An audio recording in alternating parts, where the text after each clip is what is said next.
નમસ્કાર મારા વાલા ગુજરાતી મિત્રો. અલગ ધણી લોક સાહિત્ય ચેનલમાં અર્જુન ડાભી આપનું સ્વાગત કરે છે. તો આજે આપણે વાત કરીશું કે બગદાણાવાળા બાવલિયા બાપા સીતારામ એટલે કે બાપા બજરંગદાસનો ઇતિહાસ. તો બજરંગદાસ કોણ છે, એમના પિતા ક્યાંથી આવેલા છે અને એમને ગુરુ ક્યાંથી મળ્યા, અને એમનું નામ ભક્તિરામ હતું, પણ એમનું નામ બજરંગદાસ કોને આપ્યું અને બજરંગદાસ નામ કેમ આપ્યું, એમને એવું તો શું કર્મ કર્યું કે એમના ગુરુએ એમને ભક્તિરામનું નામ બદલીને બજરંગદાસ એનું નામ રાખ્યું. તો આપણે આજે જોઈએ કે બાપાનો ઇતિહાસ, બજરંગદાસનો ઇતિહાસ. અને તમે જુઓ તો ખરા, આજે જેમ ગામડે ગામડે રામજી મંદિર છે, ગામડે ગામડે કૃષ્ણ મંદિર છે, એમ આજે ગામડે ગામડે આ બજરંગદાસ બાવલિયાની સીતારામની મઢી પણ ગામડે ગામડે પુરાવા પૂરે છે કે બાવલિયામાં કેટલું સત્ય હશે. તો આનો જો આપણે મૂળ ગોતવું હોય તો આપણે છેક જવું પડશે રાજસ્થાનના મેવાસા ગામમાં. તો રાજસ્થાનમાં એ મેવાસા નામનું એક ગામ છે. અહીંયા રામાનંદી સાધુ, એનું નામ છે આરતીદાસ, અને એ આરતીદાસ એ મેવાસા ગામમાં એક હનુમાનજીનું મંદિર છે. અહીંયા હનુમાનજીની પૂજા કરે છે. હનુમાનજીના ભક્ત હતા અને હનુમાનજીની અહીંયા સેવા કરે છે. પણ હવે બને છે એવું કે જ્યારે ઔરંગઝેબ આવે છે, અને ઔરંગઝેબ જ્યારે આ રાજસ્થાન મેવાસા એરિયામાં આવે છે ત્યારે ઔરંગઝેબનો બહુ ત્રાસ વધી ગયો હતો. એ હિન્દુઓના મંદિર તોડે છે, હિન્દુઓને મારે છે, હિન્દુઓના સાધુડાને મારે છે, અને હિન્દુઓને એનું ધર્માંતર કરાવે છે. એટલે કે હિન્દુ ધર્મ છોડીને મુસ્લિમમાં હિન્દુઓને લઈ જાય છે. ત્યારે હવે આ તકલીફમાં આ બ્રાહ્મણ કુટુંબે, એટલે કે આ આરતીદાસ બાપુએ એવો વિચાર કર્યો કે જો આપણે હવે અહીંયા રોકાઈશું તો ઔરંગઝેબ આપણને છોડશે નહીં, અને આપણે આમે હિન્દુ બ્રાહ્મણ છીએ, પરંતુ જો એ આપણને પકડશે તો આપણે મુસ્લિમ ધર્મ અપનાવવો પડશે. તો હવે ધર્મને માટે શું કરવું, ધર્મની રક્ષા કેમ કરવી? તો એ હાજે વિચાર કરે છે કે રાત્રે અહીંયાથી નીકળી જવું પડે. હવે એ ટાઈમે જ્યારે અહીંયા મેવાસાથી નીકળે છે આરતીદાસ બાપુ, ત્યારે કહેવા છે કે એમની પાસે એક હનુમાનજીની મૂર્તિ હતી. એક મૂર્તિ મહાદેવમાં હતી અને બીજી એક મૂર્તિ એમના ઘરમાં જે પૂજા સ્થાનમાં રાખેલી હતી. એ મૂર્તિને અને એની ઘર વખરીને બધું ગાડામાં બેસાડીને અહીંયા મેવાસાથી નીકળી જાય છે. ત્યાંથી પછી આ હાલતા હાલતા એ ગુજરાતમાં અને સૌરાષ્ટ્રની ધરતીનો માર્ગ પકડે છે. અને અહીંયા કહેવાય છે કે આ આરતીદાસ એ હાજનું ટાણું થઈ ગયું હોય છે, અને હાજના ટાણે વલભીપુરમાં પહોંચે છે. અને જ્યાં વલભીપુરમાં જાય છે અહીંયા સંધ્યા સમય લગભગ થઈ ગયો હોય છે, અને અહીંયા વલભીપુરમાં આહિરોનો ભેટો થાય છે. આહિર જુએ છે કે આ કોઈ જણ બહારનો લાગે છે, એ કોણ છે અને શું છે, બધી પૂછપરછ આહિરો કરે છે. ત્યારે આ આરતીદાસ ઔરંગઝેબની વાતને પોતાની બધી કહાની સંભળાવે છે, અને કે ભાઈ ધર્મ માટે અમે નીકળી પડ્યા છીએ, અમે જાતે બ્રાહ્મણ છીએ, પણ અહીંયા આવી તકલીફ હતી એટલે અમારે નીકળી જવું પડ્યું છે. ત્યારે હવે આહિર સમાજ કહે છે કે હે ભૂદેવ, હે આરતીદાસ, તમે સાચા સ્થળે આવી ગયા છો, તમે ચિંતા કોઈ કરશો માં. અને અહીંયા તો પછી આહીરો ને એમ લાગે છે કે હવે આ આરતીદાસને અહીં આપણે હનુમાનજીનું મંદિર બનાવી દઈએ. અને એ આહીર લોકો અહીંયા વલભીપુરમાં આજે પણ જ્યાં આહિર ચોક છે વલભીપુરમાં, અહીંયા પણ હનુમાનજીનું મંદિર આજે પણ મોજૂદ છે. અને અહીંયા પણ હનુમાનજીનું મંદિર બનાવી દેશે. અને ધીરે ધીરે પછી આ આરતીદાસ બાપુ વલભીપુરમાં રહે છે. અને એમના ત્યાં એક દીકરાનો જન્મ થાય છે. એનું નામ છે રામદાસ બાપુ. રામદાસનો જન્મ વલભીપુરમાં થાય છે. અને પછી રામદાસના લગ્ન થાય છે. અને એમના પછી દીકરો છે, એ દીકરાનો જન્મ થાય છે. એનું નામ છે લક્ષ્મણદાસ બાપુ. અને એમના જ્યારે દીકરાનો જન્મ થાય છે એનું નામ છે હીરાદાસ. અને હીરાદાસનો લગ્ન પણ ત્યાં જ થાય છે. અને એમની પત્ની પોતે શિવકુમારી સાથે એમના લગ્ન થાય છે. અને શિવકુમારી પણ કેટલી પવિત્ર ઘરની કન્યા, સંસ્કારી કન્યા હોય છે. અને એ પણ ભગવાન રામની ઉપાસક હોય છે.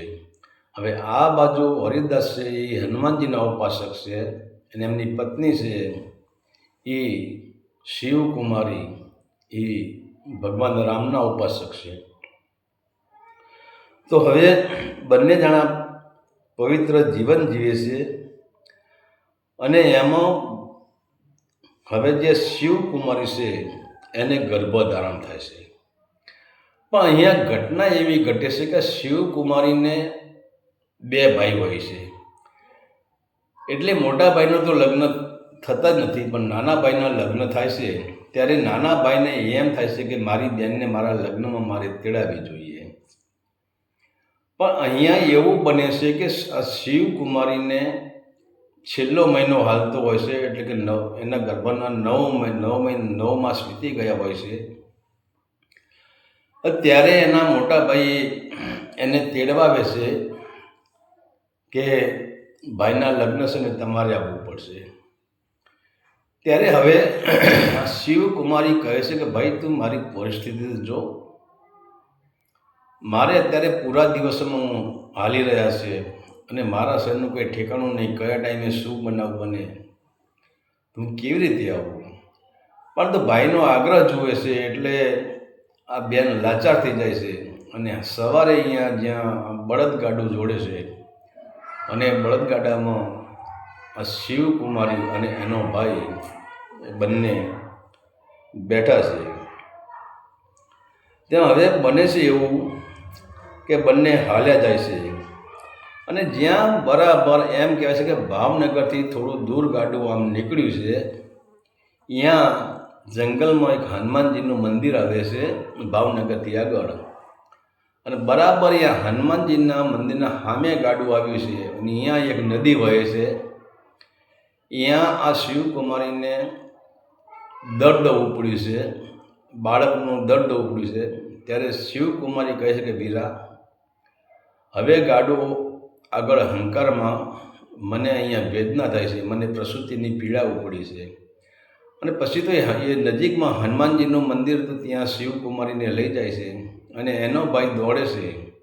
તો જે નદી કિનારે જે પાણી ભરતી હતી, જે કપડાં ધોવા માટે આવી હતી, એમને કહે છે કે બેન અમારે આવી તકલીફ છે, તમે હાલો મારી બેનને પ્રસૂતિ કરાવો. સાથે એક વૃદ્ધ માજી પણ હોય છે, એ બધા આવે છે. અને એને ત્યાં હનુમાનજીના મંદિરમાં જ એના પડસારમાં જ આ શિવકુમારીને પ્રસૂતિ કરાવે છે. અને એ પણ કારતક સુદ પૂનમ 1906માં આનો જન્મ થાય છે. અને અહીંયા સુંદર એક બાળકનો જન્મ થાય છે. અને ત્યાર પછી તો એ બાળકનો નામકરણ કરવામાં આવે છે. અને કહે છે કે ભાઈ આ તમારું બાળક છે, ભક્તિમાં ભરપૂર હશે, તો પછી કે આનું નામ કે ભક્તિરામ રાખો. ત્યારે હવે આ બાળકનું નામ ભક્તિરામ રાખવામાં આવે છે. પણ ભક્તિરામ તો બચપનથી જ એને જે ભક્તિરામને 7 વર્ષનો થયો ને ત્યારે એના જીભ ઉપર એક જ શબ્દ રમતો હતો, બાપા સીતારામ, બાપા સીતારામ, બાપા સીતારામ. જે આવે એને કે બાપા સીતારામ, બાપા સીતારામ. અને એટલો મીઠા સ્વભાવનો, એટલો ભોળો, એટલો મીઠા સ્વભાવનો, એટલો લોકોને ગમી જાય એવો આ દીકરો. ગમે એવો માણસ હોય ને એને બાપા સીતારામ કયા વગર એથી હાલવા ન દે.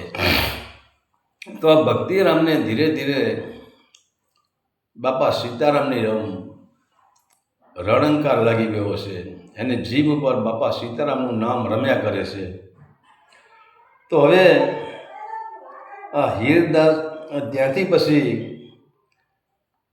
આ હીરદાસ છે એ ત્યાં છોડી દેશે અને પછી એને એમ લાગે છે કે હવે ક્યાંક શહેરમાં જઈએ તો શહેરમાં કંઈક કમાણી કરીએ.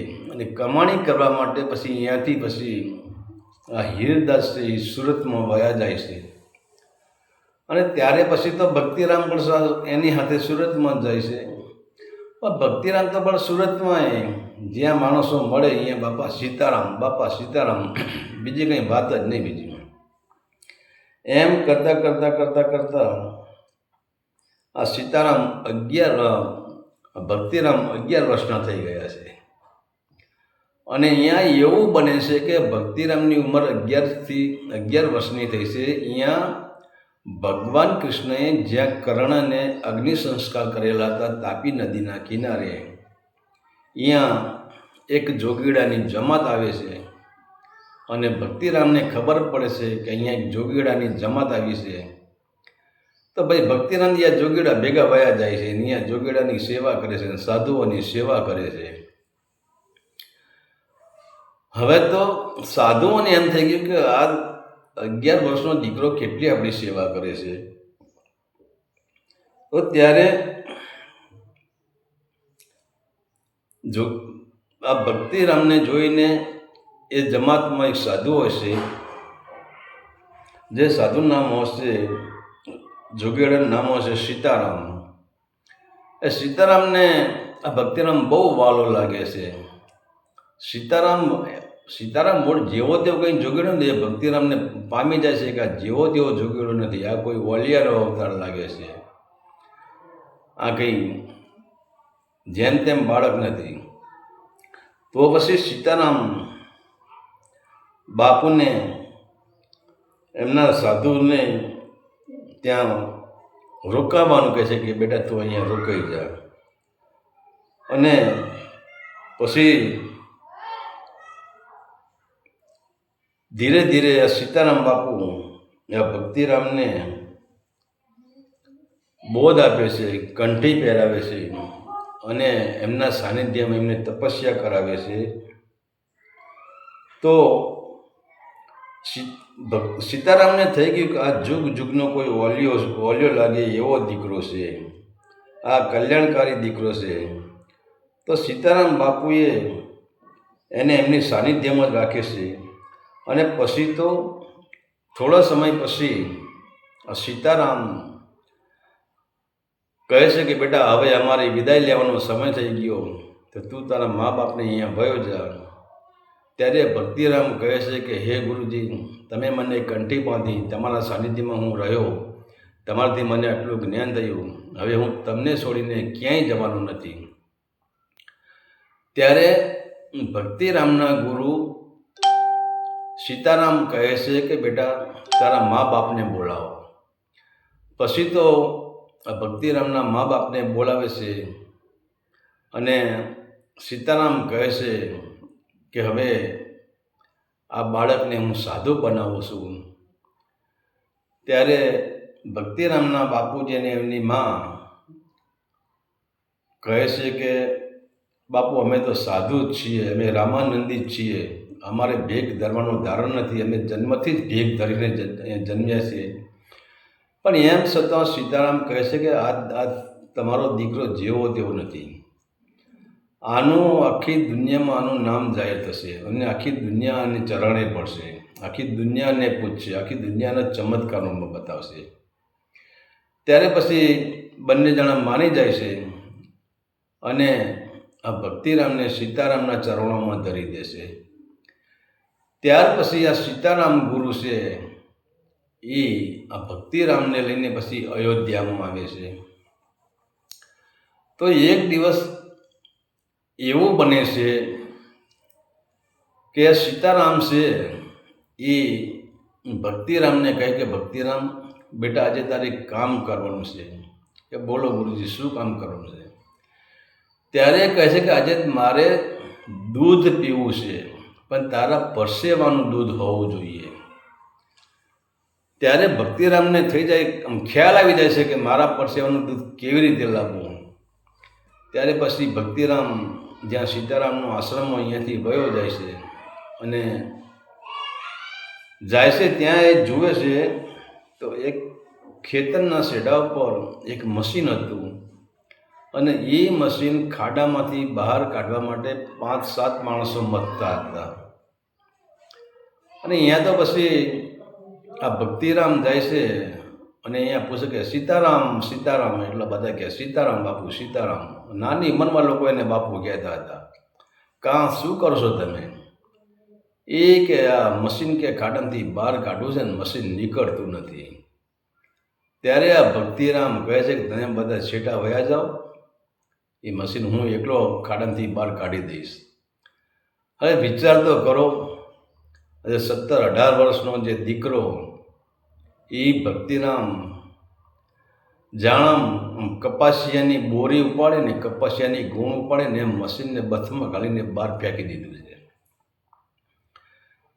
ત્યારે ઓલા કહે છે કે વાહ જોગી વાહ, ધન્ય છે તમારી મર્દાનગીને, ધન્ય છે તમારી જુવાનીને, બોલો તમારે શું જોઈએ? ત્યારે ભક્તિરામ કહે છે કે મેં આ મશીન બહાર કાઢ્યું અને મને પરસેવો વળ્યો છે, તો મારે કંઈ જોતું નથી, પણ મારા પરસેવાનું જો તમારે અહીંયા ગાયું હોય તો મારા પરસેવા તો મને દૂધ દઈ દો. પછી તો આ લોકો ભક્તિરામને એમના ઘીરે લઈ જાય છે. અહીંયા પછી ગાયને ધોઈ નાખે છે અને ગાયને ધોઈને જે પાત્ર હતું એમની પાસે એ પાત્રમાં દૂધ ભરી દેશે. અને પછી ભક્તિરામ એ દૂધ લઈને એમના ગુરુ જે સીતારામ હતા એમની પાસે આવે છે. અને ગુરુને તો ખબર જ નથી કે આ શું કામ કરીને આવ્યો છે. એ ગુરુ ભક્તિરામને શાબાશી આપે છે. ત્યારે ગુરુ કહે છે કે હે ભક્તિરામ, આથી તું ભક્તિરામ રહ્યો નથી, કારણ કે તે કામ આજ એવું કામ કર્યું છે કે જે 5-6 માણસ ન કરી શક્યા એ તે તારા એકલાથી તે કામ કર્યું છે. ત્યારે ભક્તિરામને નવાઈ લાગે છે કે ગુરુજી તો અહીં બેઠા છે અને હું તો ઓલા ખેડૂતની વાડીએ મશીન મેં એના ખાડામાંથી બહાર કાઢી દઉં, ગુરુજીને ક્યાંથી ખબર પડે? તો ગુરુજી કહે બેટા તે મશીન બહાર કાઢ્યું ને એ મને ખબર છે, હું અહીંયા જોઈ રહ્યો હતો તે કેવી રીતે મશીન બહાર કાઢ્યું. પણ તારામ તો હનુમાનજી જેટલી તાકાત છે, તે તો આજ બજરંગના જેટલું કામ કર્યું છે, તે હનુમાનજી જેવું કામ કર્યું છે. એટલે આજથી હું તારું નામ ભક્તિરામ નહીં, પણ આજથી હું તારું નામ સીતારામ બજરંગદાસ રાખું છું, બજરંગ તારું નામ રાખું છું. ત્યારથી પછી એમનું નામ બજરંગદાસ પડે છે. અને પછી તો જ્યારે કુંભ મેળાની શરૂઆતો થાય છે ત્યારે કહેવાય છે કે આ સીતારામ એમના ગુરુ છે એ બજરંગદાસને કહે છે કે બજરંગ, નાસિકમાં કુંભ મેળો છે ને અહીંયા જવું પડશે. તો પછી તો ગુરુ ને ચેલો ને બધા 5-7 બાવલિયા ને બધા અહીંયા કુંભ મેળામાં જાય છે. પણ કુંભ મેળામાં એવી ઘટના ઘટે છે કે જ્યાં અહીંયા નાસિકના એક બાપુ હતા, એમનું નામ હતું લાલ બાપુ. એ પણ પૂરેપૂરો જોગીડો હતો અને એમને આ બજરંગદાસની નાની ઉંમરના જે સમાચાર સાંભળ્યા હતા કે રામદાસ બાપુએ એના ભક્તિરામમાંથી એનું નામ બજરંગદાસ નામ રાખ્યું છે, એમની વાતો અમને સાંભળેલી. પણ જ્યાં લાલગીરી બાપુ છે ને અહીંયા રસ્તામાં જ્યાં આ લોકોનો સંઘ આવતો હતો 8-10 બાવળિયાનો.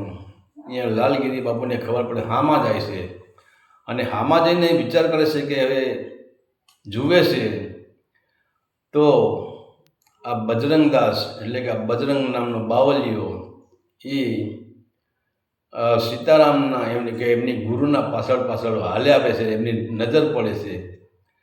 ત્યારે આ લાલ બાપુને થઈ જશે કે માનો ન માનો આ બજરંગદાસ છે તો ખરો અટવડીમાં. આજે એનું પારખું તો લઈ લો કે બજરંગદાસ કેવા છે. ત્યારે પછી આવા લાલ બાપુ છે ને એ હાવજનું એટલે સિંહનું રૂપ લઈને ત્યાં રસ્તા વચ્ચે ઊભા થઈ જાય છે. હવે આગળ જે એમના સેવકો હાલતા હોય છે એ અહીંયા ઊભા રહે છે ને પાછા વળે છે. ત્યારે રામદાસ પૂછે છે, કાં ભાઈ શું થયું, કેમ તમે પાછા વળ્યા? ત્યારે કહે છે કે નાસિકનો રસ્તો જવાનો બંધ છે. એટલે કે કાં રસ્તામાં શું થયું છે? પણ કે બાપુ કંઈ થયું નથી, રસ્તામાં એક સિંહ ઊભો છે, એક હાવજ ઊભો છે, એ રસ્તો રોકીને ઊભો છે. ત્યાં રામદાસ કહે છે કે વાંધો નહીં. તો પછી બેટા બજરંગ કે હા ગુરુજી, જરા આગળ જાતો બેટા, આગળ એક હાવજ ઊભો છે, એક સિંહ ઊભો છે, એને જરા રસ્તામાંથી તું હટાવી લે. અને વિચાર તો કરો, હવે આ નાની ઉંમરનો એક બાવલિયો એ જ્યારે સિંહના સામે જાય છે અને સિંહની દ્રષ્ટિને બજરંગદાસની દ્રષ્ટિ એક થાય છે, ત્યારે બાવલિયો બજરંગદાસ ઓળખી જાય કે ઓહો લાલ બાપુ તમે. પણ કંઈ એના મનમાં થઈ જાય કે આ સિંહ નથી, આ લાલ બાપુ છે. પછી અહીંયા જઈને જે લાલ બાપુ સિંહના રૂપમાં હતા એમની પીઠ ઉપર બજરંગદાસ હાથ ફેરવે છે, એમના મસ્તક ઉપર હાથ ફેરવે છે. અને પછી એ લાલ બાપુનો જે સિંહ હતા એનો કાન પકડે છે કે હાલો સાઈડમાં ભયા જાઓ, આ લોકોને જવાનો માર્ગ દઈ દો. ત્યારે લાલદાસ બાપુ કહે છે કે બજરંગદાસ તમે મને ઓળખી ગયા? હવે આ વિચાર તો કરો, એની ઉંમર નાની હતી પણ એનામાં શક્તિ કેટલી હતી, એનું જ્ઞાન કેટલું હતું. એ લાલદાસ બાપુને કોઈ દી મળ્યા નથી, કોઈ દી એમનો ચહેરો જોયો નથી. એમ છતાં બજરંગદાસ બાપુ લાલ બાપુને ઓળખી ગયા કે આ લાલ બાપુ જ છે. અને પછી અહીંયા એને રસ્તામાંથી દૂર લઈ જાય છે અને પછી બંને હાથ જોડે છે કે હે લાલ બાપુ, મેં તો તમને ઓળખી લીધા, પણ હવે આ લોકોને તો તમારા દર્શન દો. અને પછી અહીંયા લાલ બાપુ છે એ પોતાના અસલ સ્વરૂપમાં આવે છે અને દરેક સંતોને ત્યાં પછી અહીંયા દર્શન દેશે. અને ત્યાર પછી તો આ કુંભ મેળો પતાવીને પછી પાછા બધા અહીંયા અયોધ્યામાં આવે છે અને અયોધ્યામાં રહે છે. પરંતુ સમય જતાં એવું બને છે કે બળદેવદાસ બાપુ અને બજરંગદાસ બાપુ આ બંને સાનિધ્યમાં જ રહેતા હોય છે. તો એમને થયું કે આપણે હવે 4 ધામની યાત્રાએ નીકળવું છે. તો બળદેવદાસ બાપુ હવે સાધુ તો કે ચાલતા પાલ આપણે શું વાંધો, હાલો આપણે યાત્રાએ નીકળી જઈએ. તો હવે બળદેવદાસ બાપુ અને આ બજરંગદાસ બાપુ બંને અહીંયાથી નીકળી જાય છે અયોધ્યામાંથી, અને પછી 4 ધામની યાત્રાનું શરૂઆત કરી દેશે. અને ત્યાં ફરતા આ લોકો શેખ પાકિસ્તાનમાં આવે છે અને માં હિંગળાજના અહીંયા દર્શન કરે છે. અને અહીંયા હિંગળાજના દર્શન કરીને જ્યાં આમ પાછા વળે છે ત્યાં આ બળદેવદાસ બાપુ કહે છે કે હવે બપોરનું ટાણું થઈ ગયું છે અને ભૂખ પણ લાગી છે, એટલે કે હે બજરંગદાસ તમે ભોજનની કંઈક વ્યવસ્થા કરો. ત્યારે કહેવાય છે કે પાકિસ્તાનનો જે બાદશાહ હતો, મુસ્લિમ બાદશાહ, એનો મહેલ આમ સામે જ હતો. ત્યારે બજરંગદાસ કહે છે કે તમે અહીંયા નદીના કિનારે બેસો અને હું બાદશાહના ત્યાં જાઉં છું ને ત્યાં ભોજનની વ્યવસ્થા કરીને હાલ જ પાછો આવું છું. ત્યાં બજરંગદાસ જેવા બાદશાહના મહેલમાં જાય છે. ત્યાં જઈને પૂછે, ભાઈ બાદશાહ ક્યાં છે? કે એ બાદશાહ કબ્રસ્તાનમાં ગયા છે. તો પછી કે કબ્રસ્તાન ક્યાં છે મને બતાવો. એક ભાઈ કબ્રસ્તાન બતાવે છે. કબ્રસ્તાનમાં જાય છે અને અહીંયા બાદશાહ એમના જે પૂર્વજો જે મરી ગયેલા હોય છે એમને નમસ્કાર કરતા હોય છે, એમની બંદગી કરતા હોય છે અને આ બાવલીઓ અહીંયા પહોંચી જાય છે. ત્યારે બજરંગદાસ કહે છે કે એ બાદશાહ, મારે ભોજનની જરૂર છે. તમે અહીંયા બંદગી કરી, અમને ભૂખ લાગી છે. તમે ભોજનને કેમ? મેં તમને 3 વખત કીધું અમને ભૂખ લાગી છે, અમને ભોજન આપો, અમને ભોજન આપો. તમે કેમ કંઈ માનતા નથી? પણ બાદશાહ આ બજરંગદાસની વાતને જેમ સાંભળી હોય કે ન સાંભળી હોય એવું કાન હોમરું કાઢી નાખે છે. અને પછી તો બજરંગદાસ કે આને કંઈક ચમત્કાર બતાવવો પડશે. અને જેટલી અહીંયા કબરો હતી, એક કબરને બજરંગદાસ આમ એક ચીપિયો મારે ને એ કબર અહીંયાથી ઉડે અને જ્યાં નદી કિનારે બળદેવદાસ બાપુ બેઠા હતા એના અહીંયા જઈને કબર પડે. એવી તો કેટલી કબરો આને ઉડાડી બજરંગદાસે. તો બાદશાહને થઈ ગયું કે આ જેવો તેવો બાવલીઓ નથી, આ જેવો તેવો વાલીઓ નથી, આ જેવો તેવો ફકીર નથી, આ જેવો તેવો પીર નથી. બાદશાહ પણ એને નમી જાય છે અને કે મારી ભૂલ થઈ ગઈ પીરજી. તમે ત્યારે બજરંગદાસ કહે, હું ક્યાંનો તમને કહેતો હતો કે અમને ભૂખ લાગી છે, કંઈક વ્યવસ્થા કરો. ત્યારે બાદશાહ કહે કે ભલે હું તમને ભાવતા ભોજન જમાડું, પણ હવે તમે એક કામ કરો કે અમારી જે તમે કબરો તમે ચીપીઓ મારીને જે ઉપાડીને નદી કિનારે ફેંકી દીધી છે એને પાછી અહીં લાવો. ત્યારે પછી બજરંગદાસ બાદશાહને કહે, હાલ મારી ભેળો તું હાલ. અને જ્યાં બળદેવદાસ બાપુ બેઠા હતા અહીંયા જાય છે. અહીંયા બધી કબરોનો ઢગલો થઈને પડેલો હતો. ત્યાં પછી પાછા બજરંગદાસ બાપુ એ કબરોને એક ચીપીઓ મારે છે. એટલે એ કબરો પાછી હતી અહીંયાની આવી જાય છે. ત્યાર પછી બાદશાહ અમને જમાડે છે. અહીંયાથી પછી આ બંને જણા વિદાય લે છે અને અહીંયાથી પછી કહેવાય છે કે એક દરિયા કિનારે આવે છે અને ત્યાં વલભીપુર ગામમાં આવે છે અને ત્યાં ભૂતેશ્વર મહાદેવ છે અને ત્યાં તપસ્યા કરે છે. અને ત્યાર પછી ત્યાં એક દરિયા કિનારે એ આવે છે અને ત્યારે આ બળદેવદાસ બાપુને દરિયા કિનારે તરસ લાગે છે અને હવે દરિયાનું પાણી તો ખારું જ હોય. એટલે પછી કહે, બજરંગદાસ તરસ લાગી છે, હવે કંઈક કરો. ત્યાં પછી બજરંગદાસ છે અહીંયા એક ખાડો ગાળે છે અને એ ખાડામાં કહેવાય છે કે મીઠું પાણી આવે છે. એક વીરડો ગાળે છે અને વીરડામાંથી મીઠું પાણી આવે છે. બંને જણા અહીંયા પાણી પીવે છે. ત્યાર પછી અહીંયાથી આગળ નીકળે છે અને વલભીપુર ગામમાં આવે છે અને ત્યાં ભૂતેશ્વર મહાદેવની આ બજરંગદાસજી તપસ્યા કરે છે. વલભીપુરમાં ઘણો સમય બજરંગદાસ બાપુ અહીંયા રોકાણા છે અને વલભીપુરમાં હવે એવું બને છે કે વલભીપુરમાં આમના સેવકો પણ ઘણા થઈ ગયા છે. ત્યારે બજરંગદાસ બાપુ વિચાર કરશે કે અહીંયા સપ્તાહ કરાવી છે. એટલે સપ્તાહ કરવા માટે પૈસાની જરૂર પડે, પણ હવે કરવું શું? ત્યાં બજરંગદાસ બાપુનો એક મુખ્ય સેવક હોય છે જેનું નામ હશે નાથુભાઈ પંચાલ. એક દિવસ બજરંગદાસ નાથુભાઈને બોલાવે છે કે નાથુરામ અહીંયા આવો ને. નાથુરામ કે બોલો ગુરુજી, શું કામ છે?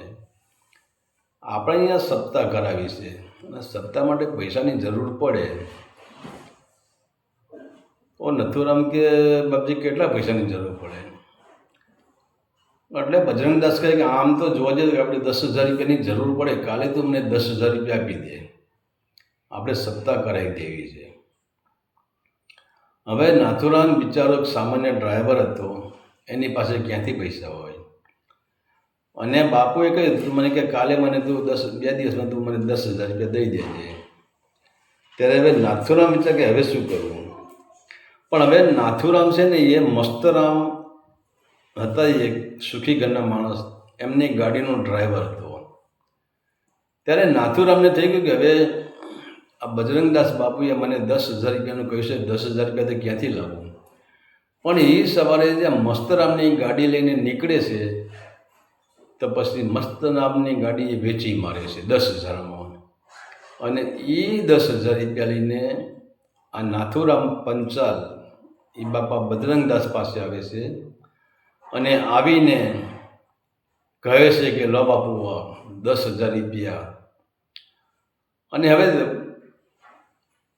અહીંયા 10,000 રૂપિયા મળી ગયા એટલે તો પછી બજરંગદાસ બાપુએ સવારે બધું આયોજન કરી નાખ્યું. કથાકારને બોલાવીને મંડપ રોપાવ્યો ને હા કર્યું ને ના કર્યું. આ કથાનો પ્રવાસ ચાલુ થઈ ગયો. કૃષ્ણની ગંગા વહેવા માંડી છે, અહીંયા સપ્તાહનો વહેવા માંડી છે. એટલે 3 દિવસ થાય છે. ચોથા દિવસે આ મસ્તરામને એમ થાય છે કે ભાઈ આ મારો ગાડીનો ડ્રાઈવર એ નથુરામ 4 દિવસથી મને દેખાણો નથી, 4 દિવસથી ગાડી લઈને ઘીરે આવ્યો નથી, અને આપણા બજરંગદાસ બાપુના આશ્રમમાં જ્યાં સપ્તાહ ચાલે છે ત્યાંથી ઘરે આવતો જ નથી, તો આજે મને ત્યાં જ જવા દે. ત્યારે મસ્તરામ એ જ્યાં સપ્તાહ ચાલતું હતું વલ્લભીપુરમાં ત્યાં આવે છે. અને ત્યાં આવે છે એટલે કે હવે ચાલુ સપ્તાહમાં તો નથુરામને બોલાવાય નહીં, પણ આ સપ્તાહ પૂરું થાય છે એટલે નથુરામને બોલાવે છે.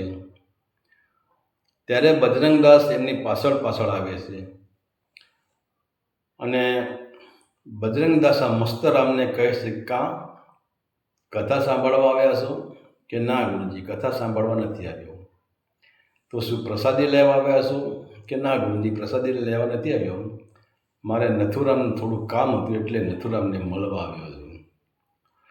તો કે નથુરામનું તમારે શું કામ છે? ત્યારે મસ્તરામ છે ને એ બધી સાચી વાત કરી દેશે કે બજરંગદાસ હા નથુરામ છે ને એ મારો ડ્રાઈવર છે અને 4 દીથી મારી ગાડી લઈને ઘરેથી નીકળી ગયા છે. આ ચોથો દી હાલે છે. એ ગાડી લઈને ઘરે આવ્યા નથી કે મને મળવા આવ્યા નથી, એટલે મારે અહીં આવવું પડ્યું. ત્યારે કે મને ખબર પડી કે તમારો જે ડ્રાઈવર છે નથુરામ પંચાલ એને તમારી ગાડી વેચી 10,000માં વેચી દીધી છે અને એ 10,000 તમને આપ્યા છે અને આ કથાનું આયોજન કર્યું છે, અહીં સપ્તાહનું આયોજન કર્યું છે. ત્યારે હવે બજરંગદાસ કહે છે કે નથુરામ તે આવું કામ કર્યું, એને તો ખબર જ હતી. પણ પછી તો બજરંગદાસે નથુરામને 2 થપ્પડ મારે છે કે એના પર બજરંગદાસ ક્રોધે નથી ભરાણા, પણ એને બાવલિયાની 2 થપ્પડ મારવાનો ઈરાદો કંઈક જુદો જ હતો. એને 2 થપ્પડ મારે છે. 2 થપ્પડમાં હવે તો નથુરામે એક જ ગાડી વેચી છે, પણ નથુરામને 2 ગાડીઓનો માલિક બનાવી દે છે. 1 થપ્પડની 1 ગાડી, 2 થપ્પડની 2 ગાડી. નથુરામને 2 ગાડીઓનો માલિક બનાવી દે છે અને નથુરામને કહે છે કે નથુરામ જા ઓલી મારી બંડી ટીંગાઈ છે ને એ બંડીના ખિસ્સામાં હાથ નાખ, એમાં 10,000 રૂપિયા જ પડ્યા છે. એ 10,000 રૂપિયા લઈને મસ્તરામને તું દઈ દે. અહીંયાથી પછી નથુરામ પંચાલ છે એ જ્યાં બાપાની બંડી અહીંયા એમની રૂમ તો સામાન્ય રૂમ હતી, કોઈ VIP રૂમ નથી એમની. અહીંયા ખીંટીએ ટીંગાડેલી હોય છે અને અહીંયા ખિસ્સામાં હાથ નાખે છે અને કે બાપા કેટલા લાવો? અરે બેટા કે 10 જ પડ્યા છે, ગણવાની જરૂર નથી, 10 દઈ દે તું મસ્તરામને.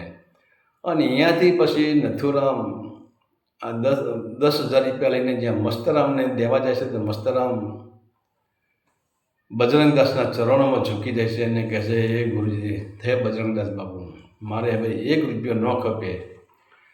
આ 10,000 છે ને એ તમે ધર્મના કામમાં વાપરી દેજો. અને ત્યારે પછી એ 10,000 રૂપિયા બજરંગદાસ નથુરામને કહે છે કે જા પાછા તું બંડીના ખિસ્સામાં મૂકી દે. અને તમે જુઓ બગદાણવાળા બાપુની બંડી પ્રખ્યાત હતી, એની બંડી માટે તો ઓન બોલાતી હતી લોકો.